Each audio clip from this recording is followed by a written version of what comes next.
Hi, everyone. Welcome to the OpenLAN Breakout. I'm Jack Rayner, co-chair of the OpenLAN project under TIP, and we're going to be going through quite a bit of this program, where it started, where it currently is, where it's going in the future. We'll talk about the community. We'll talk about the project itself, the state of the project, state of the community. I have some esteemed colleagues here that will talk about various parts of the project in more detail, architecture and roadmap from a AP NOS, from an SDK standpoint, and from the ODM hardware view. And then Dave is on here to talk about badging, certification, and testing around TIP OpenWiFi and the OpenLAN projects, which I'll kind of get into in a bit. So I'm Jack Rayner. I'm co-chair. I represent Meta in this project, and I'll let these guys tell you who they are. Thank you very much for the intro, Jack. So my name is David Hudson. I'm the chief engineer of the Telecom Infra project. I'm just research. They've been part of OpenWiFi for about 3 years. Yeah, I'm Peter Steinhauser, CEO of Embed from Switzerland, and we are the company behind OpenWT, and we are building the OpenWiFi AP stack together with the guys from TIP. Ten Taisu from HCO Network. We are building the AP and switch hardware. Thanks. We're going through slides, and each of us kind of has a section or several sections of slides, but we want to keep it conversational, both with the panel and with the audience. So don't wait. Jump in, raise your hand. I'll call you out. We want to kind of keep this flowing in a good way, and no one wants to listen to TT present 20 straight slides without anyone breaking in. So welcome to Fyuz. Welcome to the state of OpenLAN. If you're not deeply engaged with the project, you probably are not familiar with OpenLAN. So I'll get into that first. Let me back up. So OpenWiFi, the original higher level project, and Dave can jump in here, but was Open Converged Wireless. That project started, I think, in late 2019, early 2020, and was focused around convergence of wireless technologies, but mainly focused on enterprise Wi-Fi. And over the course of evolving this project, and it's focused on enterprise, the community got together probably about a year ago and decided, hey, let's recharter. We've been around for a couple years now. It's very clear what the focus and direction of this project is, and let's kind of align the charter with what we're currently actually doing and not what we started out to do 3 years ago. So we kind of just lost the converged name because we weren't doing a lot of converged ourselves, and we were very focused on campus Wi-Fi solutions. And so we'll get into a little bit of the OpenLAN switching, but the community got together and thought, this entire project and all the technologies we work on are focused kind of from the router down toward the client, and so it's very LAN focused. And so that was kind of the reason for the renaming. And then OpenWiFi sits as a sub-project under OpenLAN, along with OpenLAN switching and something we call the MSP Alliance, where our managed service providers kind of get together, talk about requirements and deployments and things like that. So without further ado, just a raise of hands. I know there's some people in here I know very well, but who is not familiar with OpenWiFi? Who doesn't kind of know what it is or what it's about? Okay, so there are a few people in here. Okay, at least 3. So I will go over kind of what it is. Again, it does sit in the OpenLAN domain, and what it consists of is an SDK cloud controller that controls access points. Now, the SDK is what it is. It's an SDK, so it's a framework that allows someone to come in and adopt a microservice or a set of microservices. You can build UIs on. It has its own kind of UI for controlling the APs, but it's really meant as you can take the UI and build on top of it. It's basically a set of APIs that you could use to easily incorporate an open Wi-Fi ecosystem of access points into your network. The star of the show is the access point firmware, which we call AP-NOS. That is an open WRT-based enterprise software stack, which we say is enterprise capable and commercial grade. So it's a very feature-rich from a managed enterprise standpoint. It has all the features that this panel will go through. And it's hardened and it's tested. We have a pretty sophisticated build lab that we run, I think it's about 7,500 test cases against every time we do a release. We do a release every quarter and we never miss a release. We haven't since the beginning of the project. It's something we're very proud of. And then we have white box access points, which are the hardware that this AP-NOS firmware runs on. And TT here is to talk about that from an ODM view representing EdgeCore, who's one of our best community members from the hardware standpoint. Any questions about that stack? Generally, how it fits in? It's pretty intuitive. There's hardware.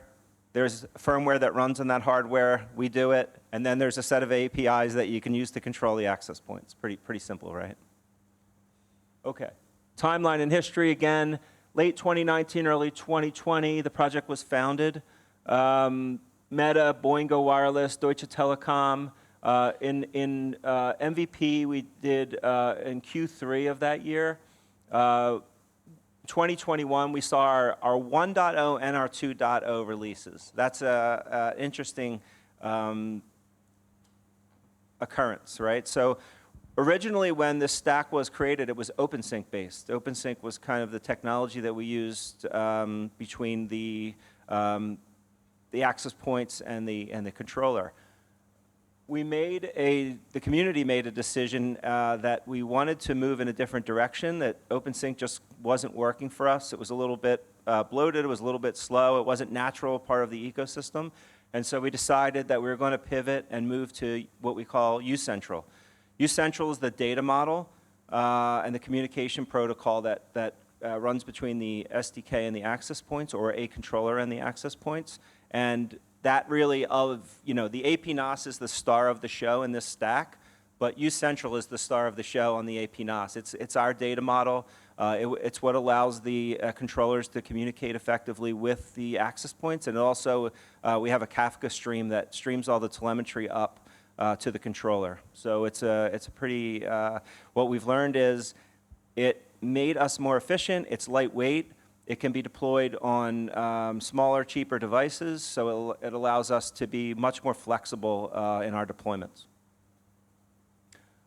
Moving on to 2020, or 2022, sorry, we deployed Wi-Fi 6E. We did Radius Proxy, which is a significant part of our ecosystem now. Again, I talked about our telemetry and our Kafka bus. We have a pretty robust set of telemetry that allows us to do a lot northbound. And moving on to 2023, I'm not going to move on to that. I'm going to talk about that in a different section. But yeah, so you saw where we started, what it is, and where we currently are now. And now I'm going to move on to Jaspreet, I believe, who's going to talk about the architecture. I'm going to move out a bit because I can't I can't look at the back and do it. So you heard about, our agenda was building a disaggregated stack. So how do you do that? I think there's some few fundamental components we wanted to build right into from the get-go, so that when you actually download the stack, it's ready for you to add your value-add services. So what we're constantly doing is pushing the boundary of what we think is plumbing, so that you don't need to worry about just the day in, the day zero part. Work on your day one, day two's feature that you need to worry about. Maybe I can take the clicker. All right, so some of the fundamental components there are PKI. So this is the public key infrastructure that we felt was very important and key for adoption. What this does is it gives you full security across your solution set. So your AP NOS has a unique identity. It's a secured global identity that communication with the AP NOS to the SDK is fully secured. We support mutual TLS both ways, full security built in from day one. What this does is our service providers and our ODM have to get those certs baked into when you're shipping out your APs, as TT will show you later in our talk. So what the mindset there is, you're thinking about early manufacturing and setup phases right as we are beginning our journey, right? So we've thought about those cases, and then later you'll see that we're also thinking about deployments. We're thinking about how security impacts your deployment, and what Jack talked about with disaggregation, it's really about freedom of choice, and how do we give you that freedom of choice? Meaning, with the certs, it is now possible to change your cloud controllers. So you can get an AP from EdgeCore, or you can get an AP from CIG, or AP from whoever is supported in our builds, can now talk to other controllers, okay, without zero lifting. Again, pushing the boundaries of plumbing, okay? So looking at what that enables us, it gives you zero-touch provisioning. Again, we think it's a plumbing feature. Everybody needs to have this, because we're focused on giving that to you, so you focus on your value add. So zero touch gives you, again, like I said, the identity, and we are working with DigiCert today that provides you with the root CA capability. During our first boot, what we call first boot as part of our solution, the AP actually looks out and discovers the cloud. The root CA in that case actually responds and says, for this AP, this is your cloud. And you'll see other new subgroups that are now starting. We have Taras and Steve here, who started the OpenLAN switching group. You'll see the key fundamental features are still the same, and these are the foundation of OpenWiFi. So this we think gives you the ability to switch on demand. All you need is a single click of a button to change your vendor from A to B. Zero lifting from our part. Now coming to what Jack said, which is the star of our stack, which is Use Central. The journey started with OpenSync. We spent a lot of time getting that on our APs, and because we are community-based, we saw APs that were tiny in their sizes to very large scale, OpenSync wasn't working through across the band of those APs. Use Central came about, and people will say, "Hey, it's a data model.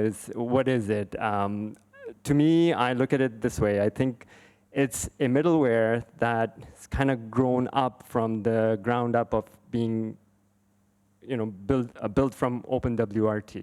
Okay, so that's a system that we chose from the beginning. OpenWRT was the key OS that we chose, and that was another successful ecosystem that is out in the open source. We took their subsystems and developed what we call Use Central. That little diagram, the call flows at the bottom, kind of shows you taking the OpenWRT subsystems like the UCI and how we render our commands coming in from the controller. So how do commands come in? So we defined a schema, again from the ground up, being native OpenWRT, we have a JSON schema. We call it Use Central. And all those provisioning commands from the cloud are then serialized, deserialized, and rendered onto your OpenWRT subsystem. Okay? And you'll hear in our talk, the way this is done is very intelligent, and thanks to our partners from Embed, who are knee-deep and fully deep in OpenWRT, gave us the strong foundation of how we can always be upstreaming it to OpenWRT. So our goal at TIP has always been to enhance what we do, use what we do from OpenWRT, and try to give as much as back. Okay, and Use Central is a big part of that. Maybe a quick example for that is when releasing, I think it was 2.10, TIP could abandon more than 120 patches because all those patches were already part of the OpenWRT 2203 release. So the code maintenance reduced dramatically for the whole software team here. Absolutely. So let's look at APNOS. So we have an open repository, and these are everything that we talk about is all open source. You can join TIP OpenWiFi and have access to all the code. APNOS is our software that goes on various ODM hardware, and it supports Qualcomm, MediaTek, and hopefully more in the future. And what we have done there is, again, this is where the middleware comes in. You see uCentral as the middleware. If you're comparing that to any other stack, that's our lightweight middleware that we've added, again, operating on top of OpenWRT. As of 3.0, we're going to be upgrading it to 2305 OpenWRT. So getting the benefit from another community, a massive community in itself, is a big advantage for OpenWiFi as well. And if you are using OpenWRT, I would strongly suggest you to take a look at the APNOS that is currently there. We have about 70-ish, or at least 60 plus SKUs that are built almost daily on a code push that is on our APNOS repos today. Okay, so quite an extensive set and variety of APs are supported. Any questions?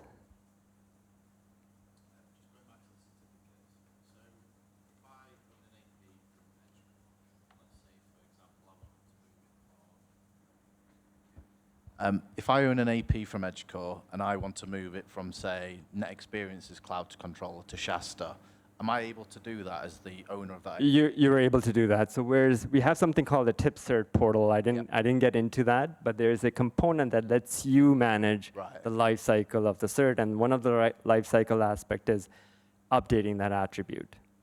So you need to be a member of TIP to get onto that portal, or? Yes, you do. Right, okay, got it, yeah. Okay. All right, so that's APNOS. Anything on the APNOS, Peter, that I didn't cover? No, I think you got it quite well. Okay.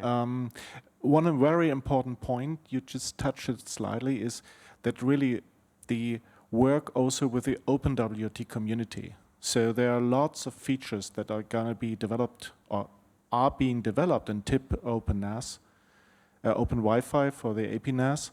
And those features are being upstream to OpenWRT. And then the community is taking those features, testing them, and providing very, very valuable feedback. So it's give and take.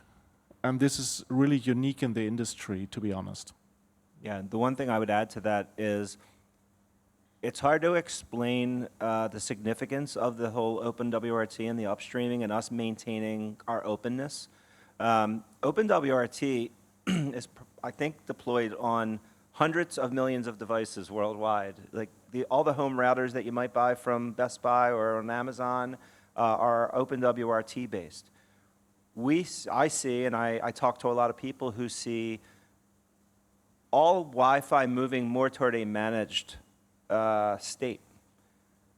Open Wi-Fi, because it contributes back to the open source, back to OpenWRT, anyone who picks that up gets the benefit of all the work we do. And if they upgrade their devices to the next version of OpenWRT, it gets out to millions of devices in the world. Vice versa, we upstream these features, like Peter was saying, and all the different people, thousands and thousands of companies and people that test use cases that you could never think of, and they find bugs that end up back in our community, and we can benefit from that as well. It really is an amazing ability for us to kind of upstream these features and touch so many devices in the world. Especially those community testing is really interesting because those guys come up with use cases you would never think of. Yep. So they find corner cases that are impossible to test in a synthetic test bed. So this is really tremendous value also for tip open Wi-Fi. Absolutely. Actually, just to add on to that, there's two features that came out recently in our releases. One being advanced captive portal, deprecating the Cuva Chile support that was quite available in OpenWRT, re-implemented in OpenWiFi, given back to the community. A lot of bug fixes came from the community. And the second one, which we're really proud of, and I'll let you say that because we're really proud of this feature, which should be mentioned. Yeah, it's we call it a hot reload. You know, if you change Wi-Fi parameters, let's say you add an SSID, you remove an SSID, stuff like that. Usually you have kind of a driver restart on many systems. And on OpenWRT, we completely eliminated that. So only when you have really a change on the radio, let's say you change a channel or something, then the client connection is interrupted. Except for that, no interruptions anymore. And after giving it back to the community, I think it took maybe 2 weeks, and we got so much feedback to improve things, to make things better, to harden things. That was amazing.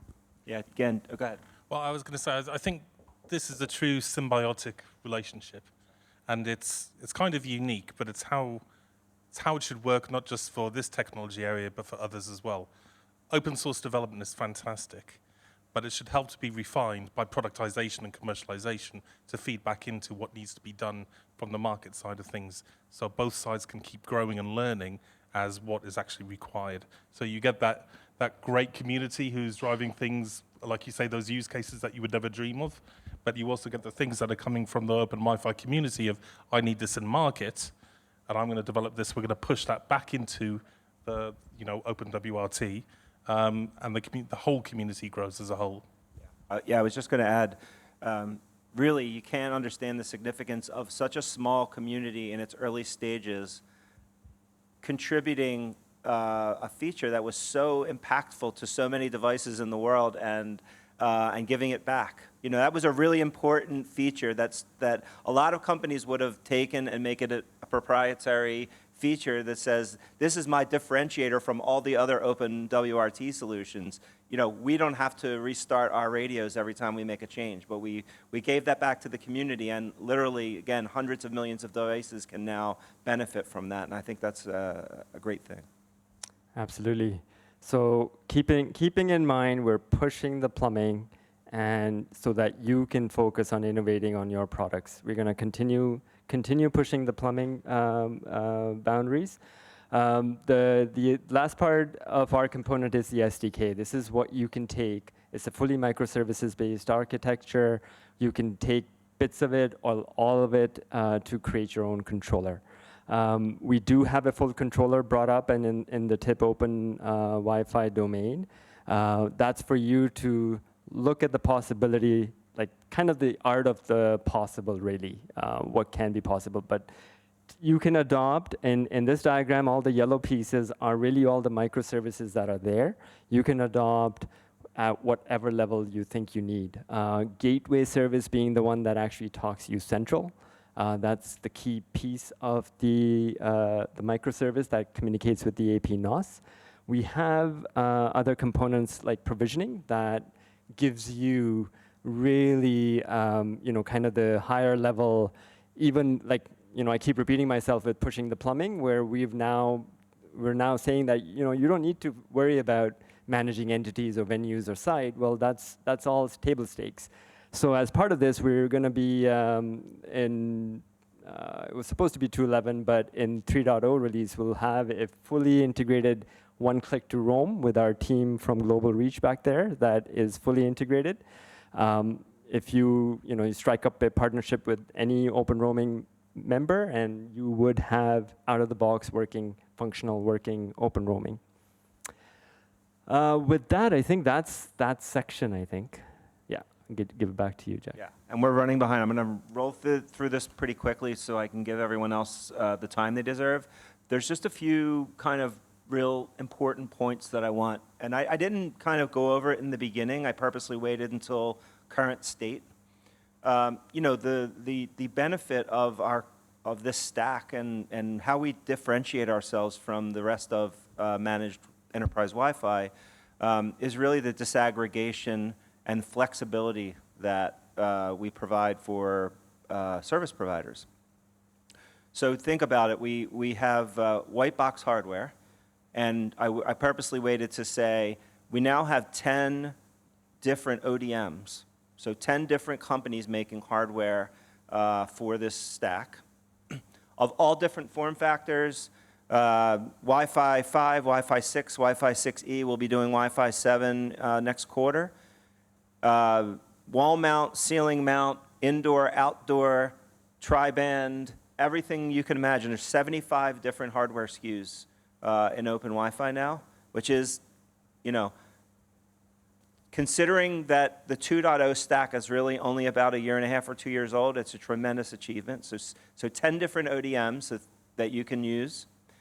We have 11 different cloud controller providers that build cloud controllers that support Open Wi-Fi.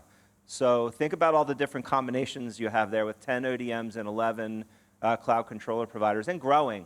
You know, this I have a slide here. We're growing, you know, 15-20% CAGR, this community. It's really great. But some of the things we're really proud of, the recharter I talked about, I think it's so important not just for realignment of our priorities for this community, but it's really important because we started a maintainer program for the AP NOS development. We have 5 nominations for that now. And so this recharter is about realigning ourselves with the direction that the community wants to go in. And it's about giving control over the decision-making and the code development of the stacks to the community. We talked about how in 2020, Meta was the primary benefactor here and contributed a lot to the stack. And many or almost all open source communities start in that way and somehow, but in order for them to become healthy, needed to transition over to a community-led project. And I think this recharter is going to be really important. It calls for the forming of a project steering committee where the volunteers and nominations from the community get to now meet and decide on the direction of the community, and we're taking nominations for that now. Same thing with the maintainer program. We're taking nominations from the community that are going to work with Embed to become better level code contributors to the stack. We completed our lab transition to our partner Candela, and I think that's going to be completely up with all the test beds available at the end of October. Stabilizing the PKI program, which Jaspreet talked about, and making sure that this feature set gives the community what it needs and allows us to enable all the zero-touch provisioning goodness that we have. Continue to grow the community. I'll cover that in a second. And then, again, driving the tech, and then scaling deployments is the last one. I think that's the thing that we need to do over the next kind of 24 months is scale production deployments. And we're starting to see that. They're flowing in, more community members, more press releases. We have OpenWRT-based partners that are coming in with existing OpenWRT deployments that are, you know, porting over to Open Wi-Fi. So I think the next 24 months is really about scale. And then, you know, you can see we started out with 144 companies, and we're over 330. And every PG call, I welcome the new community members in. And really, it's been unbelievable the contribution and the growth that we've had. And yeah, I'm not going to rehash these, but you know, RRM, one click to Roam, Jaspreet talked about the hot reloads, our 3.0 release, which is coming up. And I mentioned it before, it's really important. We've been around for 3 years. We've never missed a release. We release on time every quarter, and we don't miss one. And so that's Jaspreet. I'm giving him props for that. Okay. AP NOS. It's all yours, Peter. Yeah, we can do it. Yeah. So I think we do this together, Jaspreet. I think for the roadmap, this is your Yeah, take. so we have 4 releases per year. We find that model works best, and we've been busy, right? So as you can tell, there's a lot of stuff on there, and a lot of the goodness we already spoke about, but tons of stuff happening, a lot of innovation happening as well. There's a full kernel upgrade that happened started actually in 2.10. By 3.0, we're going to finalize the move to a 5.4 kernel. This brings up new future use cases of containerization that community may be interested in. So a lot of goodness there. 3.0 is the biggest release we've already started working on already. So this is right now the perfect time to kind of get involved, get your requirements in or contribution in any shape so that you can shape the next 3 months. We are open right now for taking inputs of requirements and actually delivering code by end of December. Okay, so that's really the key thing. We've been busy on the hardware platforms for as well, as you'll see from EdgeCore and other ODMs. They've been busily producing ODMs, and that's why we've gone to close to 70 SKUs in our AP-NOS builds. Yeah, maybe a quick note. You may have seen also for the 3.0 Wi-Fi 7 initial support. I mean, we are really proud about that because, I mean, if you look at the chipset makers, they just started getting their SDKs out of the doors, and TIP is really, really close to that. So having something in Q4, this is significant. And I'll just add on the AFC support. We are working pretty closely with Wi-Fi Alliance, who's going to, once we have a build ready, take it into their lab and do all the testing for us to prove AFC on Open Wi-Fi. Yeah, so we plan on supporting both standalone and proxy mode for AFC. That's quite important. We will see 3.0 to be the dev foundations for AFC, and by 3.1 next year, we'll have a GA release of AFC. That's the current plan. Okay. Yeah. So next thing for 2024, enhanced radio resource management. So we were going to implement 802.11r. Always struggling with that. I don't know why, honestly. Because, I mean, today's user experience with Wi-Fi is super, super important, that you do not have any interruptions. So handing over a client from one AP to the other should be as seamless as possible. And this is bringing the next step to it in TIP Open Wi-Fi. Just another note on that. So while this is happening, we also have the internal plumbings on AP-NOS where you can drive policies down and send commands down to have an enhanced kind of an RRM functionality, either autonomous or on the cloud. So again, this would allow you as the community member to focus on the innovation, but we've enhancing our plumbing to even go further. Okay, so really key feature. Yeah, device fingerprinting. So, I mean, you want to know which devices you have in your network, and in most cases, you have no clue. And we were choosing a little bit different approach. So we are using Wi-Fi taxonomy, we are using DHCP fingerprinting, MDNS data, SMB data, IGD data to identify devices. And what we are doing is a crowd-based approach. So we are collecting those data, we're sharing those data with the community, and the community members then can step in and say, okay, this data belongs to that device. Yeah, and so this is growing, and we have a lot of different use cases for fingerprinting. I mean, the most obvious one is parental control, but also for IoT device management. And the fingerprint of IoT devices are quite interesting, to be honest. So your TV is calling to lots of different services, so we're really curious about what information we will gather from this. Okay, next thing, Easy Mesh. So Easy Mesh, I think you all are familiar with that. It's not really a mesh, it's a multi-AP, but it's just for the records. And with this, we are a little bit leaving the boundaries of enterprise Wi-Fi, but we have a lot of use cases and MDUs. So also their users might have an interest in extending their networks, and EasyMesh could be a feasible solution.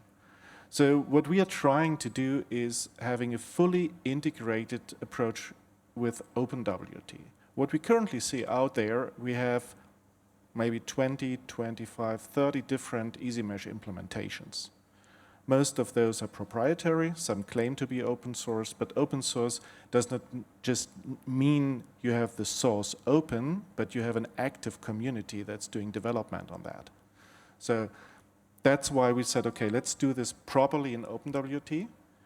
And the approach we are using is we say, okay, we have some basic functionality in EasyMesh. We have the IEEE 1905 message bus, we have the agents on the APs, and then we say, okay, for the controller, that's where your IPR is. For the controller, we have an API. So everybody can say, okay, I have my own controller, but for the rest, we have a standardized implementation. Because what we have seen is in all those many implementations, people are reinventing the wheel. Once again, we do the basic plumbing, everybody can pick up, which is community-driven, community-maintained, and then on top, people can say, okay, this is our business intelligence in the controller, this is our differentiator. You cannot differentiate by the message bus, you cannot differentiate by the agent. Yeah? That's neat. Yeah. So, just a question, given generally OpenWiFi is focused on enterprise, at least, and I'm not an expert on these measures, but I tend to think of it as more of a residential feature. How do you see this fitting in with the Yeah. How do you see this fitting in with the overall open Wi-Fi from a? So I think there's, I think like in the industry, and I think you'll appreciate this, there are lines blurred in lots of different use cases. So for some use cases, there are going to be some features here that some would associate as residential. Although I always say it's really a marketing term, because they're just features of Wi-Fi stack. Some of them are used more in residential than they are in enterprise, and other features are used more in enterprise. I think that will change. I think as residential becomes more managed, you'll see a lot of these features that we build more on the residential side, right?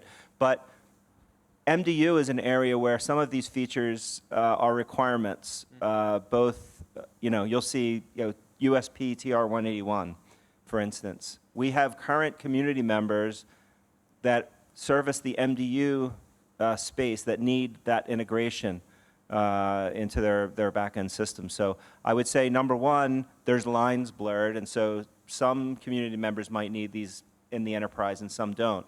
And for the pure residential side, I think it wouldn't be a cohort of a community. It would be kind of a separate subgroup that's focused on residential use cases and features, but they have the ability to kind of leverage the feature set. Okay, thanks. Yeah. Also, there's something. Oh, could you guys go back? Okay. There's something mentioned we didn't talk about before. That's something called Ucode. So Ucode is a scripting language. It uses JavaScript ES6 syntax, and it's OpenWT native. And that scripting language was a side product of the uCentral development, but it turned out to be so efficient in the development process, in the integration, that in OpenWT we started to replace traditional shell scripts by Ucode scripts, and also even C code, because everything that is not super timing critical can be done in Ucode. And everybody who's able to write a few lines of JavaScript is able to write a few lines of Ucode, which is making things so simple, so rapid, so fast. I mean, look, TIP OpenWiFi is out there for 3 years. And look at what stack has been built in those 3 years with the resources given. I mean, this is really awesome. I had to say it, sorry for that. We don't mind. Yeah. Okay. Next thing. What is the footprint of all these added services? It's a very good question. Very good question. We have to look into it, but it's really small. So what's happening? I've seen a couple of services which were C code is now 5 lines of code in U code. It's really interesting how that's kind of shrinking down. So there's something called what we call state unification feature in coming in 3.0, essentially rewriting the state logic from C to U code. So I think that'd be a good way to quantify one of your questions. But I think the question was more about the overall firmware size. I mean, if you compare the OpenWRT, like vanilla OpenWRT, and AP NOS, what is the added overhead? We have to check, but we are not talking about much, honestly. Yeah. And this is one of the side effects that a lot of stuff that's been developed in TIP OpenWiFi is being streamed back to OpenWRT. Yeah. So the difference in footprint is not that big. So you can run it, frankly speaking, on a $60, $80 device. And I think we also have the flexibility to strip things that we don't need out as well. Sure. Make it even smaller. Sure. Sure. Yeah. Okay, a few words to Wi-Fi Agile Multiband. This is also a standard. We are going to introduce this also in 2024. So optimized networks, discovery and selection, link quality assessment, rapid authentication, very important, and also efficient transmission. So we're constantly working on improving the Wi-Fi experience the end user has. Yeah? Because users today expect Wi-Fi to be always on, always available, seamless, without interruptions. Last couple of slides, topology. We're going to be working closely with one of our community members who are in the room, Shasta. As you'll hear, there's another device in town governed by the same principles. So we're going to have a topology manager in our SDK.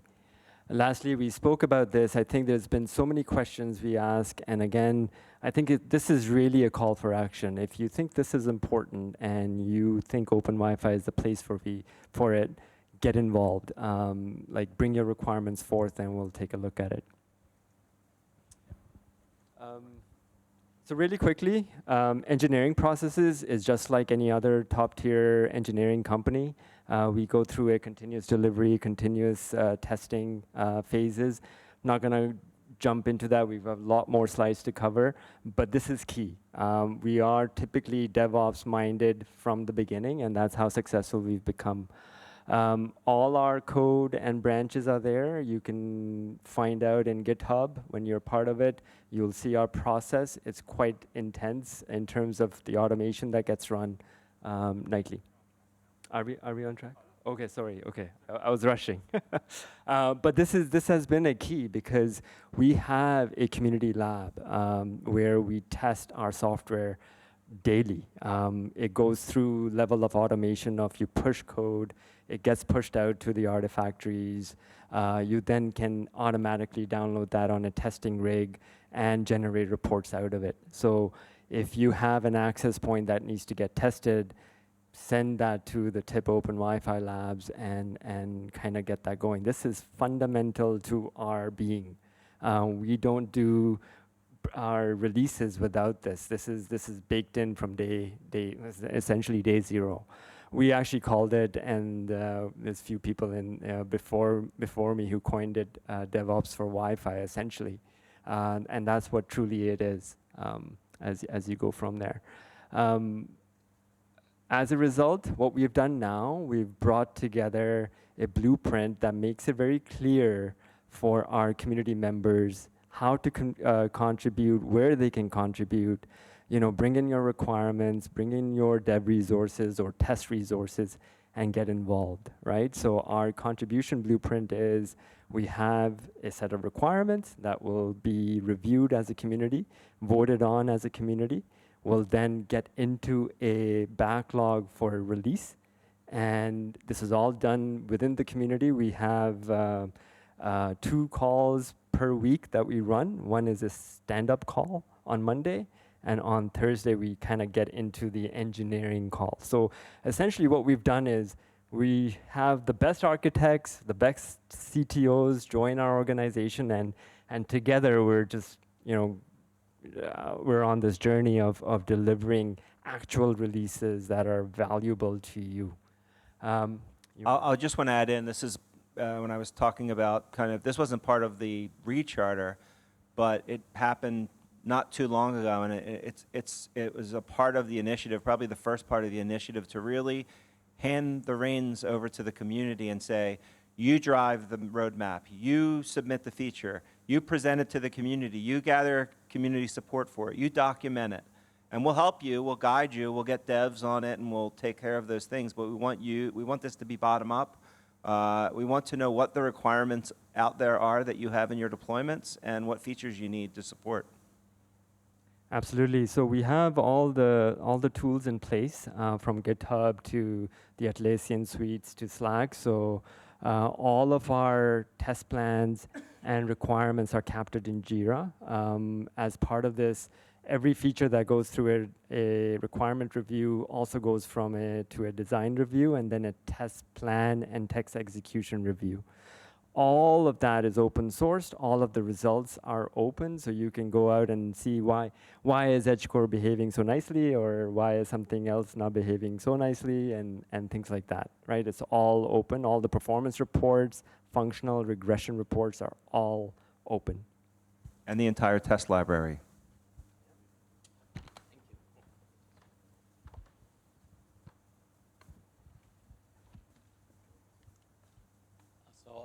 I'm from EdgeCore, so I'd like to share from hardware point of view what we learned from this project.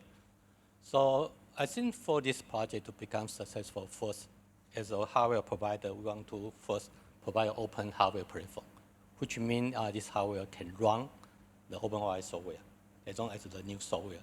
The second, we want this thing to be a product, so to be ready for deployment. So we then, from the early project stage, this need to become a product, not just like a community thing. So we make a tip SKU initially, very early in the stage. Then, because of the customer in the deployment case, this needs to become like even it's participated by many different companies. It's become like a company. It needs to have a variety of product offering. So next, I would like to share our. So I think in around end of 2019, Iran and I met to discuss this. And Iran at the time, I think, just started OpenWiFi. And he wanted to invite EdgeCore Atom to join this program. So we joined this pretty almost immediately because, as most of you might know, that Atom is quite focused in open networking for the last many years. So we joined it immediately. So at that time, we contribute our ready Wi-Fi AP to the program. Then pretty soon we learned that without a tip SKU AP, this program will be difficult for our customer to deploy the product, because at the time we have learned, received several support from our partners, say that how to load the OpenWiFi AP software into the AP, how to this thing to be managed thing. So we pretty soon then we need to build a tip SKU. So at that time, we ship the AP preloaded with OpenWiFi software. Then in early 2021, we contribute Wi-Fi 6 AP, 2x2 and 4x4. Then as the tip moved to U-Central, we quickly adopt the U-Central into our production line. Then we joined the Open OROS because we always think the Wi-Fi and the switch need to be managed by under the same platform. So we joined the OpenLAN switch practically immediately. Then we announced a Wi-Fi 6 AP workplay. This one is quite popular now in our customer base, especially in the hospitality and MDU deployment. Then early this year, we announced our OpenLAN switch SKU. Same thing, we already learned from the OpenWiFi AP side, so we know also need to have a T-SKU switch. So we, when the software is about ready, we quickly announce the SKU.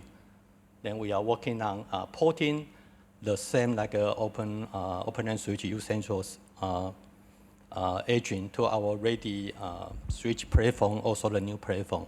So around end of this year, we probably will announce 20 model that will support OpenLAN switch architecture. In this quarter, we are certifying our Wi-Fi 6 EAP, then also working on Wi-Fi 7, which will be released in Q1 next year. Then we then run this process like this thing need to have become a product. So we call it tip SKU AP. What we call tip SKU AP is like basically Atom has been ODM hardware manufacturer for many years, for more than 30 years. So we accumulate a lot of experience in design and working with the leading vendor on this thing. We are using the same team to work on the Open Wi-Fi AP hardware and the switch hardware. Then as we make it become a SKU, so it can go through our global channel, customer be able to purchase that from our channel and also be managed by our standard RMA process. Then we provide a different variety of AP and switch support. We preloaded with OpenWiFi AP NAS, use central agent, and tip digital. After tip announced they want to adopt the digital, we adopt very quickly after tip. Then most of our device has like most of the certification FCC, CE, like in the Japan, in other countries. So quickly, I'll mention about our OpenWiFi solution. Currently, we have three type of chipsets supporting OpenWiFi: MediaTek, QC, and Realtek. Realtek is our so Wi-Fi 5 AP. We are building a Wi-Fi 6 based on Realtek to replace this chipset solution. So currently, in terms of configuration, we have Wi-Fi 5, 6, 6, and 7. Currently, we more focus on Wi-Fi 6 and newer standard. Then we have indoor-outdoor AP, antenna with built-in external, PoE input, output, and all our AP always have the built-in Zigbee interface. I will share that later because we think from the edge point of view, it also need to become a platform, be able to manage all the type of device. Then some of our selected AP has the LTE uplink option. This shows our current Wi-Fi 6, 6E, and 7 AP in production and to be released soon. So currently, we have 4 Wi-Fi 6 AP is in production, and pretty soon we'll add 3 more, including 1 outdoor 6E tri-band AP. Next year, early next year, we will have our first Wi-Fi 7 indoor AP 2x2 announced, then followed by 4x4. We will also announce a 4x4 outdoor Wi-Fi 6 AP or AP 102 in Q1 next year. Next, I'll spend quickly introduce our OpenLAN switch. This is a new project group, and we are right now become a charter. So for this, currently we have a Broadcom, Marvell, and Realtek chipset supported. In terms of product format, we have 8-port, 24-port, and 48-port. In terms of interface, we have carbon fiber and multi-key support. Also, we have support PoE and non-PoE. This is our current OpenLAN switch support model. Now we have 3 models from Broadcom, 4 from Marvell, and 1 from Realtek. In next few months, we have like a total about like 15 models will support OpenLAN switch from Realtek and Marvell, mostly from Realtek and Marvell. Then next, I would like to show us with everyone like we are working on to make IoT type of AP into our standard product. We are taking our to release EAP 101, which is IP 55 outdoor AP, to add more additional interface. I think one is like a 11AH from Halo interface. We have been receiving feedback from our customers, especially in Japan. They want to have this interface added into our AP. So we are working on that, and this AP we also modify to support LTE interface. First, and basic, every device we make will support Open Wi-Fi. So this currently we are discussing with the customer. Probably we'll have a field trial in Q1 next year. So to show us that this is the field trial scenario we are going to test with our customer in Japan. Basically, they want to use this to demonstrate, use the device, we can do like a surveillance camera management and also other IoT device management. So I would like to show us like HCore will continue to contribute more hardware platform into the Open Wi-Fi, OpenLAN switch, and also like to work with the community to have this kind of IoT gateway type of device to become also managed and supported by the community. Thank Just you. want to add to that, TT. Yes. Open Wi-Fi stack does support the Nordic semiconductor chipsets, so that's from the base. You have support for BLE, ZigBee, and potentially Matter or Thread. Yeah. Right? Currently, our AP contribute to OpenWiFi. We use the BLE chip from Nordic and test instrument. For a new AP, we are using Second Lab BLE chip. Thank you. Any questions about hardware? That's you next. Thanks. Thank you.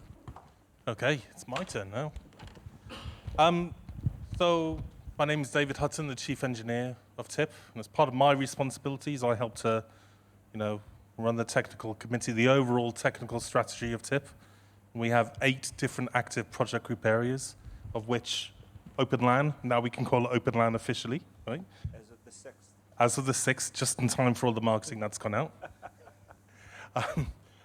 So yeah, we have OpenLAN, which is one of 8 different project groups that I help to look after.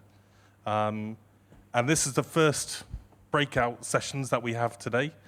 And I'm happy to be invited by Jack to be here, and there's no other place that I'd rather be here to talk about OpenLAN. You'll know there's an OpenLAN summit going on next door, but I want to be here because I think that it's really important to show that OpenLAN and Open Wi-Fi is extremely important to TIP as part of our community. Those of you who were on the auditorium this morning in the main stage session would have seen our executive director talking about Open Wi-Fi as one of the major 3 areas of focus for TIP in terms of commercialization. That means that we have other project groups that are in early stages of maturity and development, but we see Open Wi-Fi really at the forefront of getting ready to make impact and accelerate and scale into commercialization. So how are we actually going to do that? I mean, we've talked about this great release process that we have, and what the guys who are helping to put this together, Jack as the chair, Jaspreet, helping to run the code base, embed, the whole community and participants creating this whole release roadmap of where we have 4 different releases during the year and all the content and all the requirements that are coming from the community. It's a massive effort. It's incredible. And I think that what we said, 3 years this has been in the process? And I think last year, people were thinking that maybe some hurdles in the road that have been put forward. What have we achieved in the last year has been amazing as well. In fact, it's just progressed more and more rapidly towards success. And this is because it is a true community-based effort. And everybody knows how to contribute. Everybody knows that, I think I said at the beginning, this is melding the open source philosophy with real commercialization and productization to have that real symbiotic process going forward, to making sure that an open source code base has a real level towards productization and commercialization as well. And there's a feedback loop there. Yeah. And that's really, really important. Just wanted to add to that. We have competitors working together to create this stack, which is beautiful. Yeah, exactly. And we've all been involved in various other open source initiatives as well that don't have that link to a real output of commercialization. And they become a little bit, academic in terms of what they're driving towards. But this, I think, has got some real world commercialization aspects that we're driving towards. And that's what I really want to focus on in my section today. We've got a number of different Wi-Fi products and solutions that have been developed, that are compliant and have been tested towards the latest releases and roadmaps that have been defined. what did you say, was it 75 SKUs of APs and 10 different NOS versions? Yep. I mean, huge combinations there, Yes. right? Yeah, and growing. The thing there is that those are ready for commercial deployment. So what we want to do within the TIP community as well is not just enable the development of this, but we also want to help you guys in the productization and seeing it as a channel to market and help you to commercialize those opportunities as well, linking together the demand side with the supply side as well.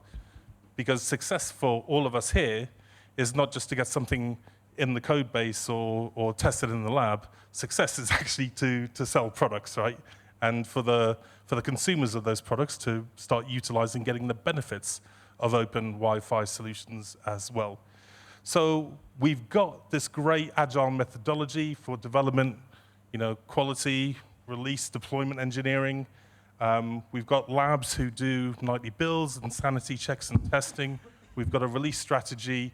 And we've got this view of how do we then actually take this into the market. Now, within the TIP framework, and this is across all of our project groups, we have a test and validation committee which is looking at how do we build up a kind of common methodology across all of our technology areas of what testing, certification, and advertising what those products look like to the industry. So we have built a common badging framework. And it kind of looks like this. So you start off with a bronze badge, which means, hey, you guys within Open Wi-Fi, you've defined a set of requirements of what needs to be in that release, right? So I've got a product that does that, and here's the evidence of that. So I'm requirements compliant. Second part of this is, okay, well, now I've had that product actually tested, and tested in the environment that you state has been tested in. So now I've got a silver badge, and I can claim that I'm being certified because of that. And then the last stage of this is, okay, I'm going to give you a gold badge because now you've actually got a commercial deployment of this, and you can track all of this information on our TIP Exchange. So TIP Exchange is up and running at the moment. It's like an online marketplace where anybody could go in and put in their requirements of what they're looking for, whether it's an Open RAN RU or an Open Wi-Fi access point, or a combination of an access point and a NOS, the full kind of system that you're looking for, and see what has actually been certified, what has been commercially deployed, and the information there as to where has it been commercially deployed. And you should be able to trace back what it's been tested against, meaning what particular release, so that you know the feature set that is available in that particular product as well. And that's going to help people who actually want to deploy this, as well as developers to product owners to showcase their actual products as well. Kind of like having a centralized store that if anybody wants to understand Open Wi-Fi or deploy it, they know where to go, and they know where all the products are, rather than having to do a little bit more digging to try and find that out. So currently, we've got this high-level methodology of a badging framework, and we've got a great way of working within Open Wi-Fi currently. How do we actually put the two together? And Jack and I, and Jaspreet and I, and Ketan as well, we've had some discussions, right? Because I don't want to disrupt the way that Open Wi-Fi is working or put hurdles in the way, because frankly, it's one of our best operating project groups, and I'm really proud of you guys for putting that together. So we had a little bit of a chat, and this is what we're thinking of doing. So we've got a definitive release cycle of requirements definition, software development, and at some point at the end of the release, you're going to freeze that particular release, right? And at that point, you're probably going to have some people who are saying, yeah, I've got products that are compliant to that, and I can preview that. I can show you my data sheets or the evidence that I've adopted the latest code base, etc. And they say, I want a gold badge because I want to showcase my stuff on TIP Exchange. I want to show this to the world. I want to show the likes of Comcast that I've got a product out there that's available to do what they are looking to do. So we can do that in the top line. Now, there's another stream that we have, and we already talked a little bit about the continuous testing that we do using Candela at the moment. So for the products that are involved in that level of testing, at the end of that final release, and they go through that final release test, then those products will get the silver badge to show that they've actually been tested and certified against what we have defined is the Open Wi-Fi test environment. And then we push that up forward, and we push that into commercial deployment as well. So there's a transition you can see in terms of product level maturity and commercialization of these that should be seen to be of value to the community.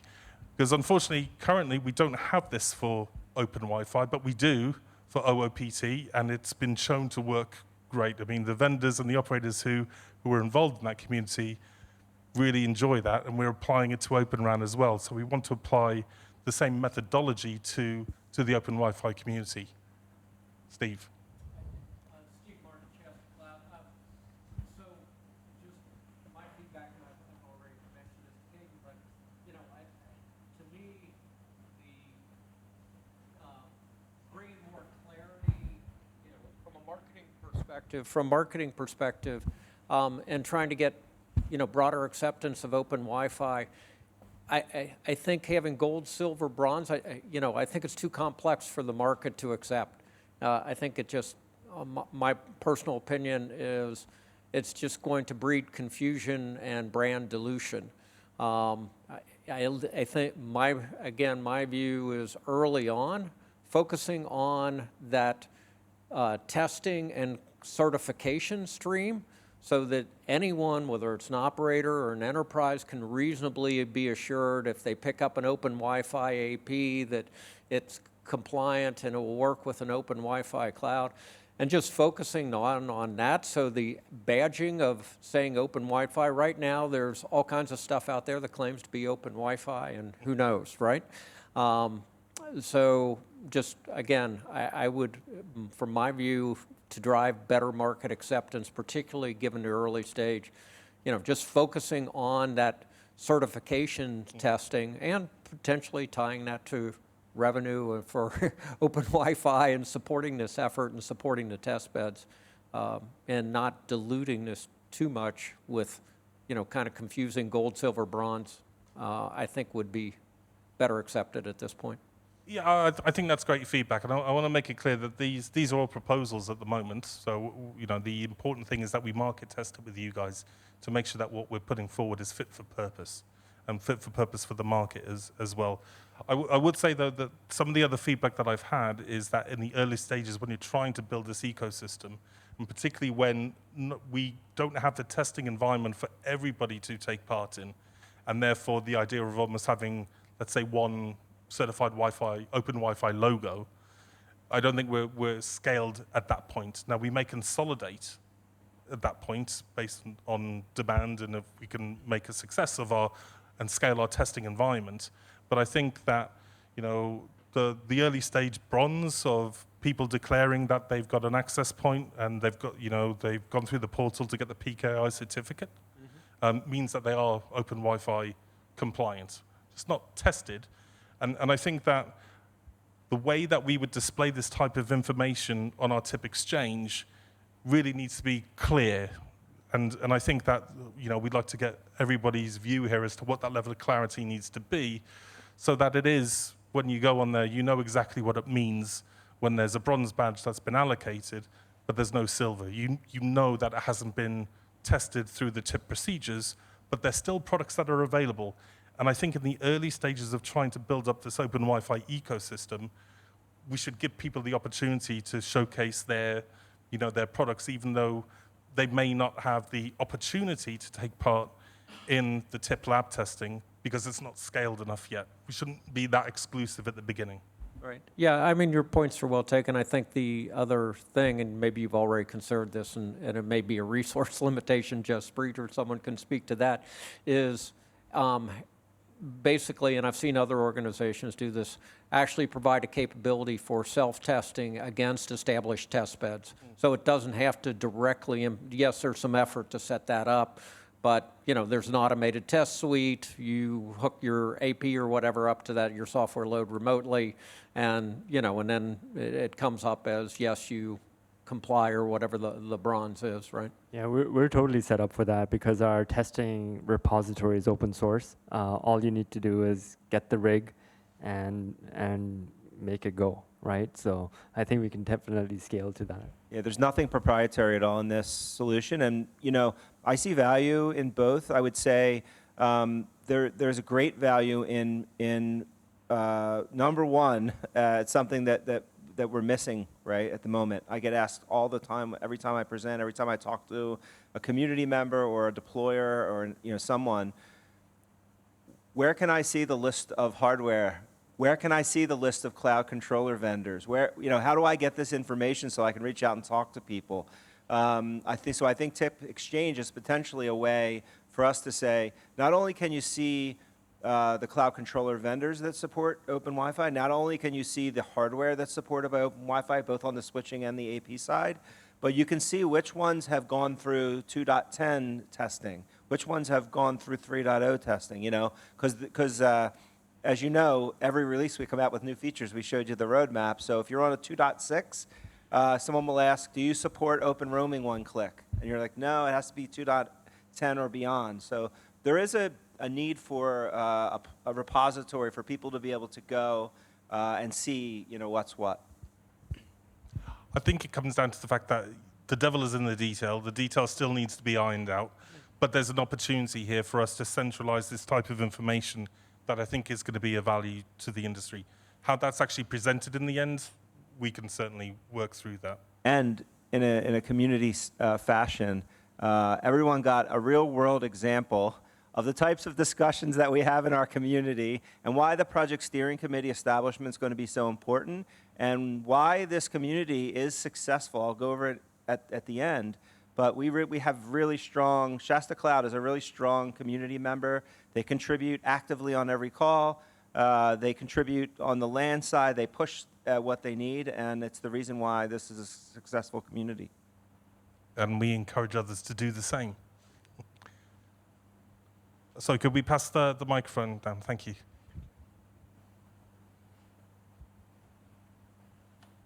Thanks. It's Charlie Olgrove from Global Reach. Is the badging only for hardware?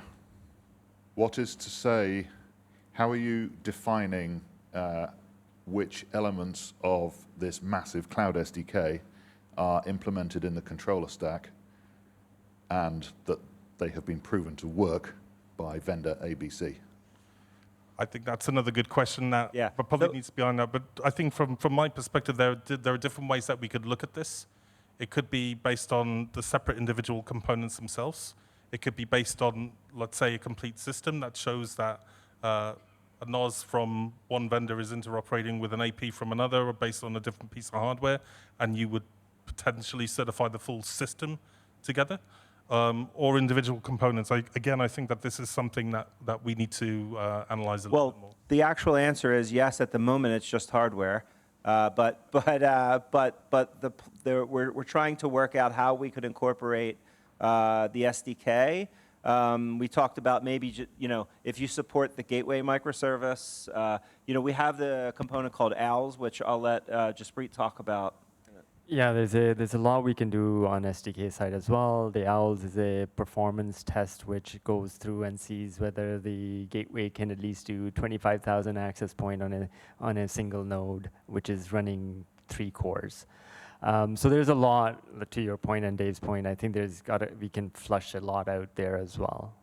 And we do have an internal Confluence page. It's for members view only at the moment. But we do, I was talking about earlier. How do you know what hardware is available or what vendors produce hardware for Open Wi-Fi and what cloud controller vendors are available and what features do they have? What features of Open Wi-Fi do they support? What extra add-on value features do they have? And we do have Confluence pages where everyone gets to go in there and fill out all their information and say, I support these versions of Open Wi-Fi and these features, and on top of that, I support RRM and QoS and different value-added stuff.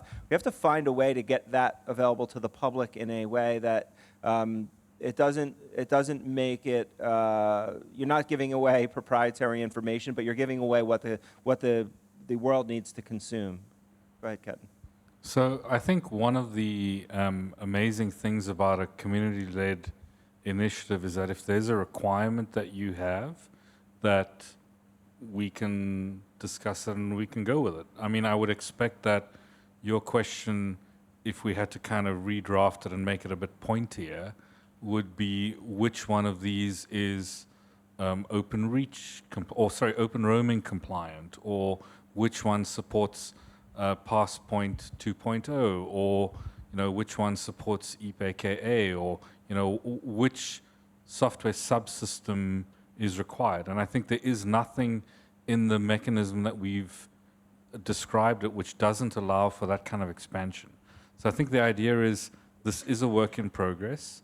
This is a view that we're taking on how do we align to all the other good testing and validation that's happening inside TIP across its PGs, but brought about in a way where we're actually complementary to OpenLAN and OpenWiFi and the ecosystem and don't break anything. So the short version to your answer is let us know what you're looking for, and we'd love to incorporate it. It is something we've thought about and we talk about and we're building toward. And again, I can't overstate this. It really is about the community. It is something that is a differentiator for our community, that we can pivot. We can things go from idea to implementation in this community in literally 6 weeks or 8 weeks, where if you were a customer of a proprietary solution out there, it might be a year and a half or 2 years before you get what you need into that roadmap. And literally, you can join our call. You can use the contribution blueprint to document a feature or a bug fix that you need. And literally within that same release, which is less than 3 months, that will get into production and you'll be able to use it. That, giving people a seat at the table is a differentiator. Valerie. Yeah, so I was keen in on what you were saying. The WBA has their own work groups and they lead towards different features and requirements, right?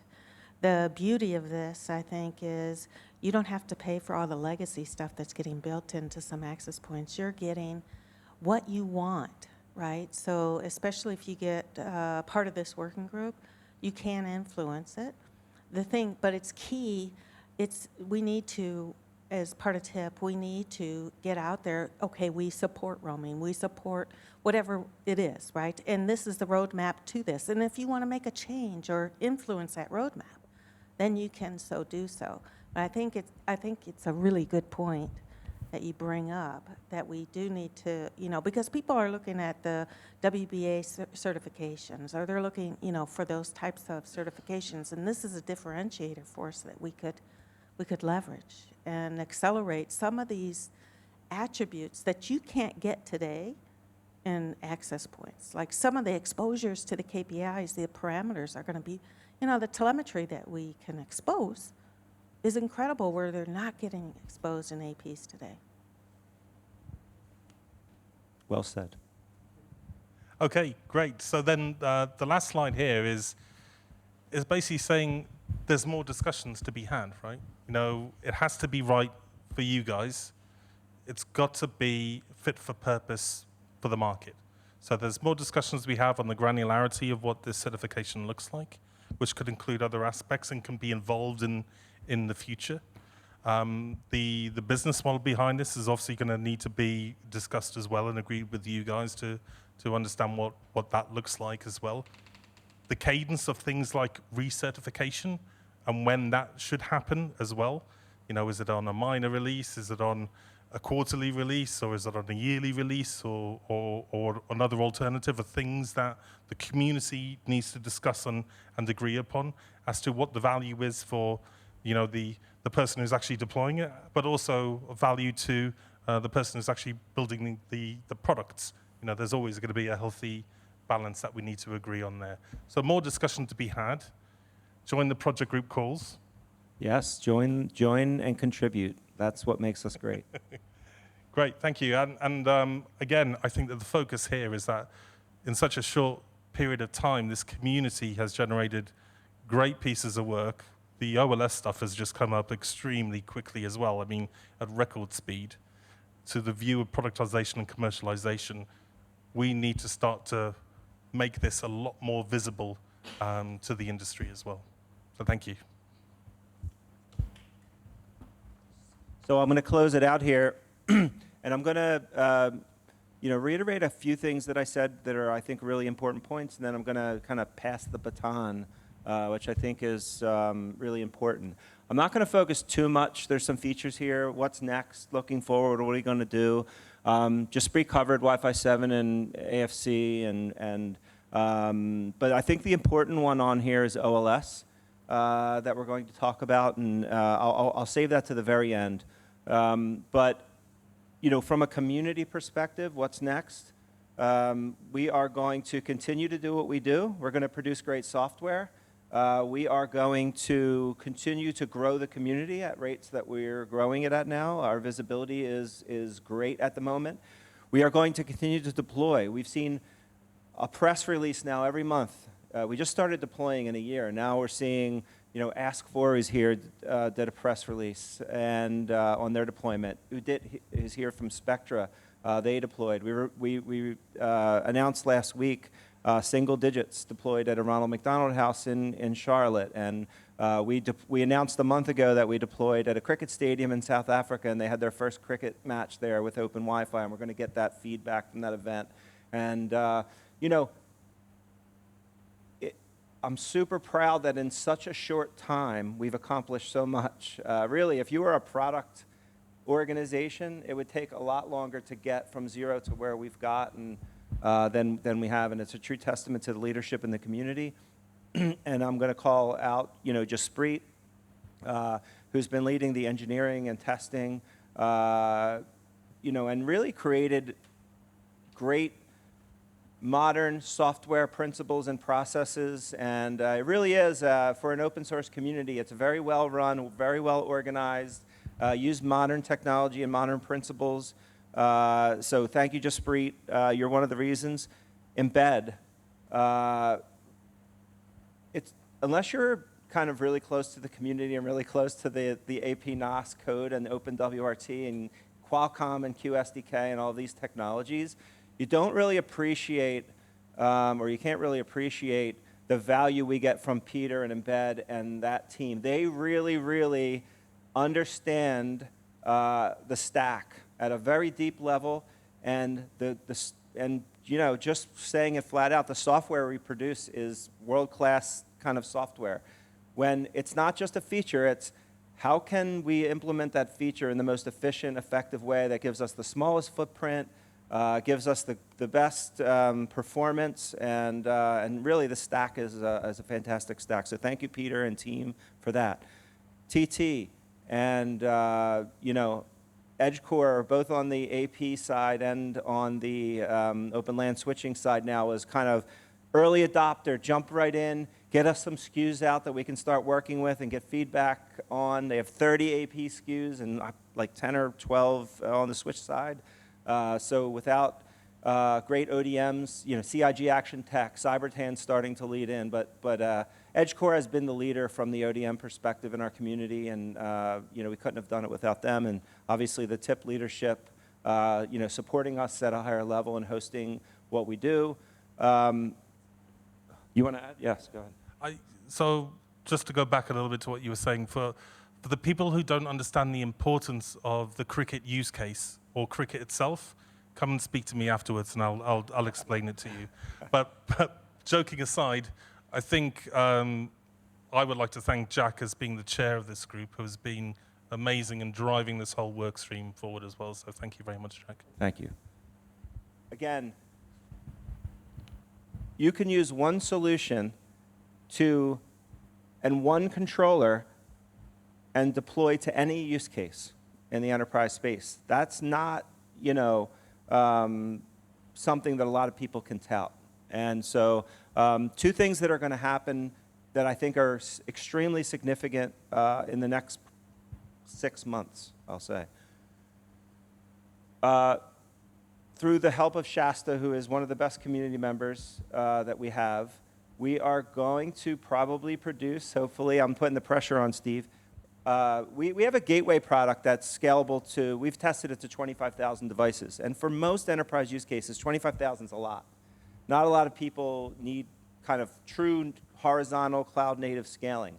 But there are community members, Shasta Cloud being one of them, that's been really trying to drive this horizontal scaling capability in our gateway service to 10 million devices, right? Think about that for a second, and being able to achieve something that hasn't been achieved in the industry will be the first. So we've gone in 3 years from trying to catch up and create the table stakes features that allow us just to be competitive, just to allow us to sit next to some of the incumbents. And now we're there, where we have all these table stakes features, we're fixing bugs, we're making it better.